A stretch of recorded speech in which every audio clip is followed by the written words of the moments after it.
Straight up Chicago investors, welcome to another episode of the Straight Up Tuesday Tip, where we get experts way smarter than Mark or myself to come in and answer your questions. So today, returning guest from 𝗏𝗏𝗏𝗏, we have Rosario Terrecciano. I'm giggling because I didn't get it right, but that time I nailed it, right? You're giggling because you want to say pterodactyl. Terrecciano, we're good here. You got it right. All right, so Rosario, one of the questions we have from our listeners that came in through the website, in addition to the obvious, hey, I'll just raise my offer price, what are some other techniques that buyers can leverage to make their offer more attractive in today's hot market? Good question. MLS deals are off market or both? I'd say if they're two different, we'll go down two different paths, or if there's general advice for both, go for it. We'll let you formulate the answer here. All right. So MLS, you've got to be super fast. I mean, regardless, MLS or off market, you have to be super fast in this day and age, right? With inventory being as tight as it is. What we encourage our clients to do is increase their earnest money, right? Offer's easy. Yeah. Just come in hot. The mistake that people make though is they come in too hot, and then they come back and ask for a crazy price reduction, and then the seller's just completely turned off. So if you're coming in from an offer perspective, you have to be realistic. You can't come in too hot and then come back and ask for a crazy reduction. So that's one, just from the price sake. Earnest money, everybody's submitting $1,000 earnest money or $2,000 earnest money. We have investors that when they know it's an area that they really, really like, or a property that they're pretty confident they'll take down, it's not uncommon for them to go 10,000 earnest money or 15,000 earnest money. We had one client, the purchase price was 70,000. He put 70,000 earnest money. I mean, when you want the deal, you want the deal, right?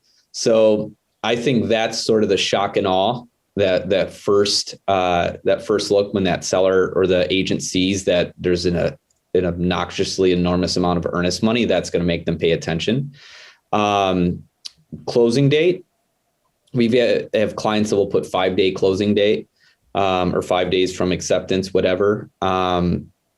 Saying 2 days, but I mean, it's just not realistic in most markets, but 5-day, 7-day, 10-day closing date.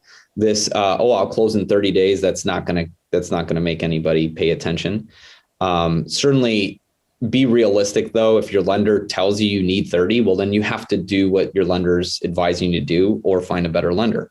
But 5-day close, 10-day close, 15-day close. I said high earnest money, waiving contingencies. So you can use hard money if you have experience. I want to make sure I preface it with that. You want to make sure that if you've got experience, waive your contingencies, or put a 1-day inspection period. So after you walk it, you're going to waive your inspection period. Financing contingencies, if you're an investor, are kind of frowned upon. Certainly if you're dealing with an REO servicer, an REO asset manager, REO agent. So eliminate all your contingencies so that it looks to be a very, very clean deal. When it comes to off market, so we do a ton of off market down here in Florida. On a weekly basis, we get about 100 deals sent to us, and about 25 of them work. So there's a lot of junk. But what's happening down here, and I'm not sure if it's as competitive in Illinois currently, but down here is out of control. So a lot of deals go sight unseen. So literally people are not walking the property, or they're just driving by, and kind of like an auction, right? So, and in most of those cases, it's 0-day inspection period, $5,000 non-refundable earnest money. We got one locked up on Monday that needs to close Monday, this following Monday.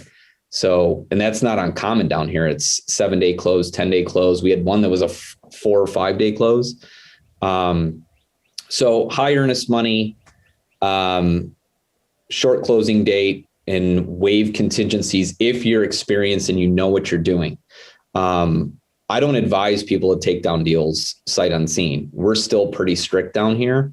But there have been cases where we know the block, or we know the product type, and we know we can move it, and we'll just lock it up and kind of risk the 5K, which is a big bet.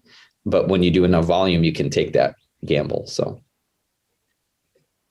what about What advice would you give an investor looking to use a 203K loan, or what other options do people try to do that? Because we know that's not a competitive approach. No, we try to push our clients to rehab lenders all the time. If you're an investor, if you're looking to buy something for yourself, right? If it's a personal purchase and it's your home, fine, go 203K, because you'll beat out investors because you're going to pay more, right? When it's a personal purchase, at least in my opinion, when you're buying a house to live in, you're going to want some sort of discount, but come on, there's emotion in play, right? When your wife likes the house, you're going to pay what you got to pay. Where an investor is going to be capped because they need to flip it and make money, right? So I think in those cases, you could win if you're coming in higher and now you need a 30 or 45 day close. But on investment deals, like if for a business, if you're trying to flip it or buy as a rental, very hard to do. I mean, with all the transactions we're doing, I mean, thousands of transactions, I could probably count on I want to say one hand, maybe two hands and 1 foot, how many of those were traditional type financing, meaning a 203K or, a home path renovation. In the REO days, we sold a lot using a home path renovation, but nowadays, no, we tell our clients rehab lender or cash. But back then they had the owner occupied window where investors were kind of locked out. So that was where they had the advantage and could do that. Yep. Rosario, is there any benefit of going to the agent and saying, hey, like, look, we've done these 3 on the block. We always try to do that. I have no idea if it actually has any, I guess it shows a little bit of seriousness. Like, all right, well, these guys have been here, done it before. But if you're on the receiving end of that, is there any value or is it just a waste of time? We have clients that want to attach a letter, with their offer or an escalation clause. Look, I've sold a lot of REO properties, and from the bank side, there's no emotion. They could care less. They don't care about your letter. They don't care about, the future of your family. I'm not trying to be insensitive. It's just business for them, right? So to them, it's all about what they're going to net. So whatever the price is, and then how solid the buyer is. What helps is cash is king. We've all heard that, right? So you can give them all the experience in the world and, hey, I own 3 on this block and this and that, but I come in cash 5K higher, I'm going to beat you, regardless of how compelling your story is. So. Yep. Makes sense. All right. Cool. Good stuff. You got a Chicago fact? We do. All right, Mark, I think this one's a doable one here. I've been giving you some tough ones. All right. The name Chicago is derived from a French rendering of a word for this vegetable. I thought you said you're going to go easier. No, this is one I thought would be good. I don't know. Rosario, you got anything? Chicory root? No, onion. Smelly onion. Oh, really? Yeah. I'm probably happy not to know that fact. Smelly onion is where Chicago. Yep, a French word, the French word for smelly onion. Wow, that makes sense. I know French. All right, guys. I'm sorry. I thought that'd be easier. All right, we'll get them next time. All right, Rosario, Tom, awesome show. Listeners, thank you for joining in. Make sure you join in every Thursday. Make sure you share us with your friends and I know you have investor friends. Please pass this along. Your family members that are interested in real estate. You spreading the word for us will help us grow as a community. So join our Facebook group. We have there's off-market properties floating around there, and you could also leave a question for our Straight Up Tuesday tip. So thanks, Tom. Thanks, Rosario, and we'll talk to you soon. Thank you, guys. Thanks, guys.